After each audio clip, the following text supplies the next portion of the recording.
شوفوا ليكيب قاعد ندور في مواقع التواصل الاجتماعي، لقيت اللغز هذاك اللي قال له ارسم مربع بثلاث خطوط. شفيتوا عليها؟ فات عليكم اخي؟ جربتوا كل واحد كيفاش مد الاحتمال تاعو، وظهرت باللي جميع الاحتمالات خاطئه، صح ولا لا؟ بصح الحل تاع اللغز في سياق الكلام. ارسم مربع بثلاث خطوط. ارسم مربع بثلاث خطوط. كنتوا حاطين باللي هذا هو الحل الصحيح؟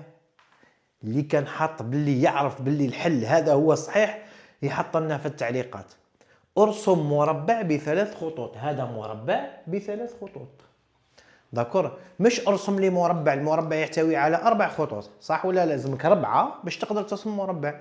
سما امبوسيبل راح ترسم مربع، داكور، بثلاث خطوط. يعني بالعقليه تاعكم نتوما، بصح الاجابه الصحيحه ترسم مربع وتحط في داخله 3 خطوط. شاهدتوا كيفاه سهله الولاده؟ لازم ما تكونوش ساهلين باش يكلحوكم، لازمكم ديما تكونوا اذكياء وحذرين وتعرفوا تتعاملوا مع الاسئله اللي تبان صعبه وهي سهله. ربي يوفقكم ان شاء الله. سلام.